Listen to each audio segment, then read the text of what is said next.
பாருங்க, ஊழியர்களாகிய நாங்கள் சில நேரங்களே உண்மையா வாழணும்னு ஆசைப்படுகிறோம். ஆனா நான் பார்த்த பார்வையில சில நேரங்களில் சில ஊழியர்கள் உண்மைக்கு மாறான வார்த்தைகள் என்ன செய்வாங்க, பேசுகிறாங்களா பேசலையா? பேசுறாங்க. என்னுடைய அறிவுக்கு எட்டின காரியத்துல எல்லா ஊழியர்களும் எப்படின்னு தெரியல, சில ஊழியர்கள் நான் பார்க்கிறேன். ஒரு இடத்துல பொய் சொல்லுவாங்க, ஒரு இடத்துல என்ன செய்வாங்க, வேற வழியே இல்லை, பொய் சொல்லித்தான் ஆகணும். எங்க சொல்லுங்க, எங்க ஊழியக்காரர் வேற வழியே கிடையாது, பொய் சொல்லித்தான் ஆகணும். எங்க எங்க யாரோ சொன்ன மாதிரி இருக்கு. சாவு வீட்டுல, இறந்த வீட்டுல வேற வழியே இருக்காது, சொல்லித்தான் ஆகணும். அவன் குடிகாரனா இருப்பான், அவன் நேத்தைக்கு வரைக்கும் மனைவியை தலைக்க மேல போட்டு மிதிச்சிருப்பான். பிள்ளைக்கு ஒரு 5 ரூபா கூட என்ன செய்திருக்க மாட்டான், செலவு பண்ணிருக்க மாட்டான். ஆனால் அடக்க ஆராதனையில சென்டர் பாஸ்டர் வந்து நிற்பாரு, சென்டர் அப்படி தள்ளிட்டு அப்படி வந்து நிற்பாரு. அது என்ன சொல்லுவீங்க, அம்பர்லா ஸ்ட்ரோமக். ஆமா, வந்து நின்று சொல்லுவாரு, அருமையான சகோதரர், இந்த உலக வாழ்க்கையில் தன்னுடைய வாழ்க்கையில் மனைவியை பிள்ளைகளை இப்படிதான் ஒரு இடத்துல கணவர் இறந்து கிடக்கிறாரு, பக்கத்துல மனைவியும் மகனும் இருக்கிறாங்க. அங்க வீட்டுக்கு பிரேயர் பண்ண அவங்க பாஸ்டர் போயிருக்கிறாங்க. போய் இருந்து பிரேயர் அழகாக தொடங்குறது. இந்த மகனை இந்த உலகத்திலே கர்த்தர் தந்ததற்காக கர்த்தரை ஸ்தோத்தரிக்கிறேன். இந்த மகனை நாங்கள் சந்தித்ததற்காக கர்த்தருக்கு ஸ்தோத்திரம் செலுத்துகிறோம். இந்த மகனை இந்த கர்த்தர் இந்த குடும்பத்திலே கொடுத்ததற்காக கர்த்தரை நான் ஸ்தோத்தரிக்கிறேன். ஒரே ஸ்தோத்திரம் ஸ்தோத்திரம் ஸ்தோத்திரம் போயிட்டே இருக்குது. அந்த அம்மா மகனை கேட்டு பைய தட்டிக்காகலே, செத்துருக்கிறது ஓம் அப்பனா வேற இவனு மலை, செத்துருக்கிறது ஓ அப்பனா ஏன்னா சொல்லுகிறதுக்கும் அவருக்கும், நான் சொல்ல உங்களுக்கு புரியல நினைக்கிறேன், சொல்லுகிறதுக்கும் அந்த மகனுடைய வாழ்க்கைக்கும் வேற வழியே இல்லை. அடக்கா வீட்டுல அப்படிதான் சொல்லித்தான் ஆக வேண்டி இருக்குது. அல்லேலூயா. அப்ப ஊழியக்காரங்க ஒரு இடத்துல என்ன செய்றாங்க, வழியில போய் சொல்லிதான் ஆகணும்.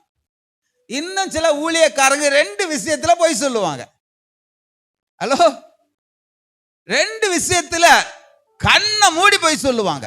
நான் பார்த்த பார்வையில ஒன்னு சொல்லுவாங்க, நானும் என் மனைவியும் இதுவரைக்கும் சொல்லுங்க சண்டையே போட்டதில்லை, சண்டாளம் வாய் புழுகிறான், சண்டாளன் வாய் புழுகிறான். ஐயா, அந்த உலகத்துல சண்டை போடாத ஒரு குடும்பத்தை எங்கேயாவது, அன்னைக்கு நான் ஒரு பட்டிமன்றத்தை ஏதோ ஒரு எதார்ச்சியா அப்படி பார்க்கும்போது அது கடந்து வருது. சரி, ஒரு முக்கியமான ஒரு நபர் பேசி கொண்டு இருந்தார், எல்லாத்தையும் நான் பார்க்க மாட்டேன். அப்ப ஒரு முக்கியமான ஒரு நபர் பேசி கொண்டு இருந்தார், அப்படி கேட்டிருந்தார், குடும்பத்தை குறித்து பேசுகிறார்.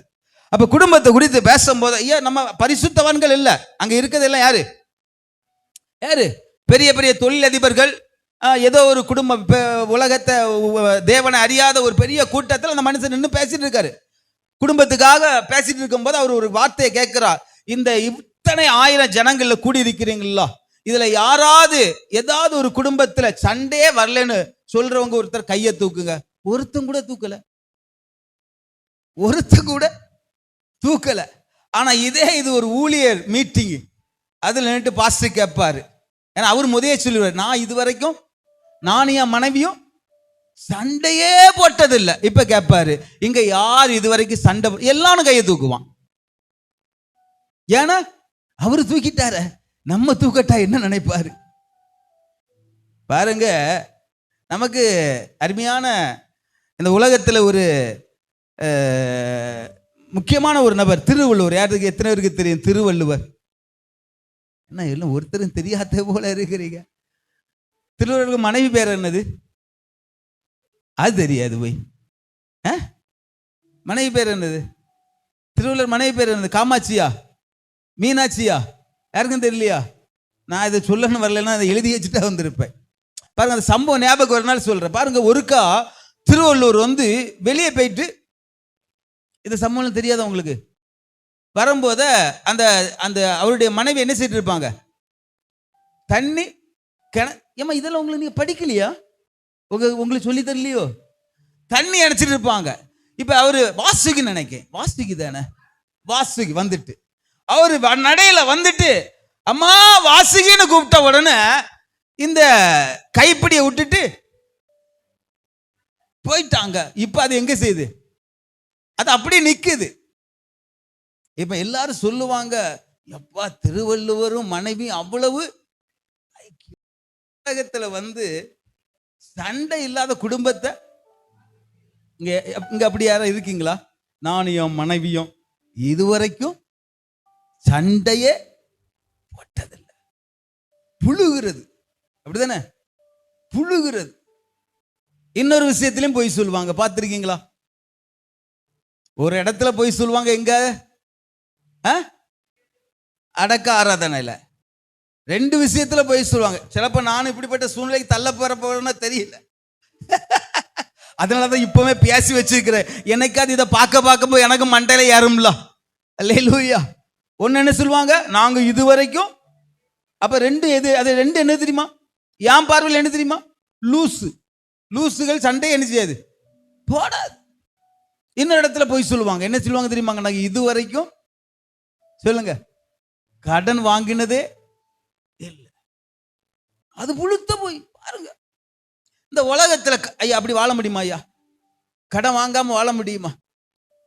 சில நேரங்கள்ல பாருங்க, ஊழியக்காரர்கள், நான் எதுக்காக பேசுகிறேன்னா, எனக்குள்ள அந்த ஒரு நிச்சயம் இருக்கணும். நம் வாயிலிருந்து வருகிற வார்த்தையில என்ன இருக்கணும்? உண்மை இருக்கணும். ஊழிய பாருங்க, இதே இப்ப நான் இதை பேசும்போது என் ஜனங்கள் பார்த்துட்டு இருக்கிறாங்களா இல்லையா? இருக்கிறாங்க. நான் ஒரு இடத்துல போய் பேசுறேன், நான் ஒரு இடத்துல போய் பிரசங்கம் பேசுறேன், அது லைவ்ல போயிட்டு இருக்குது. நான் இதுவரைக்கும் கடனே வாங்கல. சிவா சொல்லுவாடா, பாவி நேத்தைக்கு தானே வந்துட்டு போனேன், நேத்தைக்கு தானே வந்துட்டு போனேன்.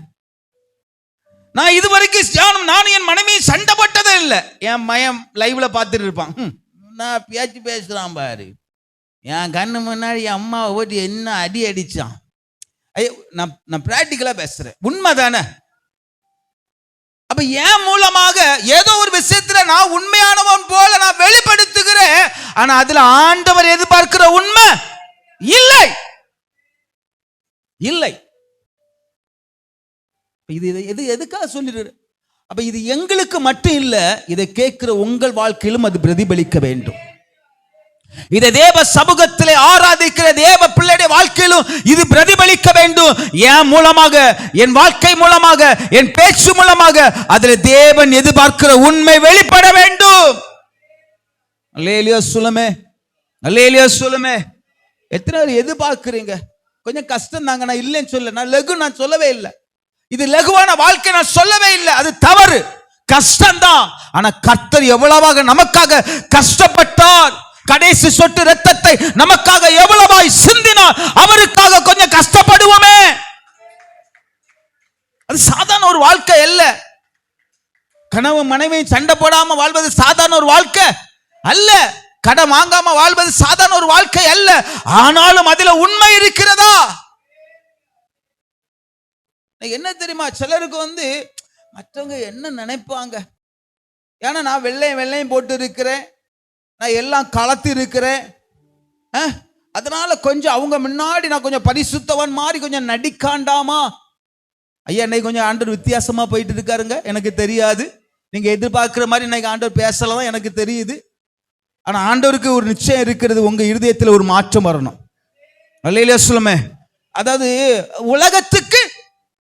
உலகத்துக்கு ஒத்த வேஷம். ஐயோ, நான் ஆண்டவர் அறிஞ்சிருக்கிறேன், நான் பைபிளை தூக்கிட்டு போறேன், நான் எல்லாத்தையும் கலத்திட்டேன், நான் வெள்ளையும் சொல்லாம இருக்கிறேன், அதனால கொஞ்சம் நம்ம நடிப்போமே.